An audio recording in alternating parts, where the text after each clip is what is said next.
Chapter 8. An Animal is Made. A robot can do many different things, from taking care of a baby to building a spaceship. It can do anything except think. The Thestarzoo computer was the only one that could think. Well, our family robot could build a robot animal easily. That was no problem. First we had to choose what animals to make, so we went round the Thestarzoo to look at all the animals. Hee-Haw carried me and Hoo-Woo came with us. The robot followed. I don't know how many rooms the Thestarzoo had. I couldn't count them all. Some rooms were filled with water, where there were big fish and small fish. There were horrible monsters walking under the water, and I felt a little afraid again. Some rooms were covered in snow, and all the animals there had white fur. There were dry rooms, hot, wet rooms, forest rooms, and animals and birds and trees and flowers. There were more living things than I had ever dreamt of. I sat on Hee-Haw's back as the donkey walked on. We went through a door into a room full of strange life. Then we went through another door and into another room. It was like a dream. In a dream, things change quickly without reason. It was like that. We went back to the computer. I didn't know which animal to choose, and neither did the robot. Hee-Haw and Hoo-Woo didn't understand the problem. They weren't intelligent in the human way. So I asked the computer.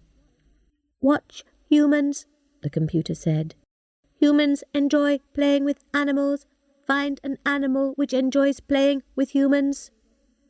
So we went to see the humans. The humans in the Thestarzoo couldn't speak. I sat down and watched them while the humans played up in the trees, swam in the pool, and played games in the grass. They played all the time. Most other animals didn't play with the humans, but finally I saw one animal come through the grass to play. It liked playing with humans. The humans played with the animal for an hour. The animal and the humans enjoyed playing together. "That's the animal you must make," I told the robot. The robot watched the animal and touched it and measured everything. In the end, it was ready to build a robot just like the animal. "What do you need to build it?" I asked. "Plastic," the robot answered. "I will use real fur on the outside, but I need some metal. Where can I find metal?"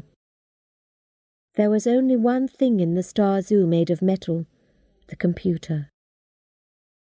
The computer told the robot to take off 2 small pieces of metal from its back. The robot worked fast. Sometimes it needed a special tool. Then it opened its stomach, because the tools were kept inside the body there. First, the robot made a plastic body, which it covered with soft plastic like a skin. Then it used fur to cover the skin.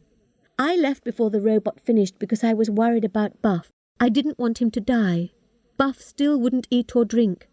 But the worst thing was, he was still crazy. His mind wasn't getting better.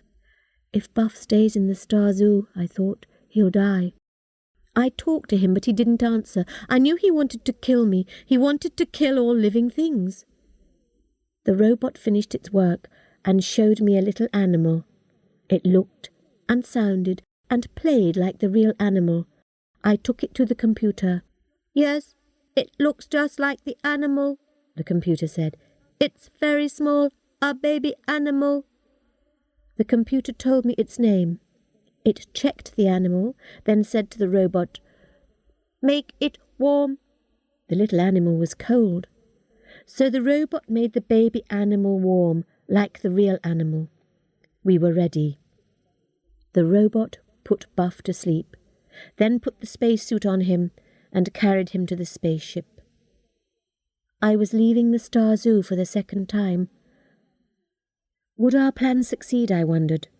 Before I went through the door, I looked back at all the life that existed only here in the Thestarzoo and in no other place in all the galaxy.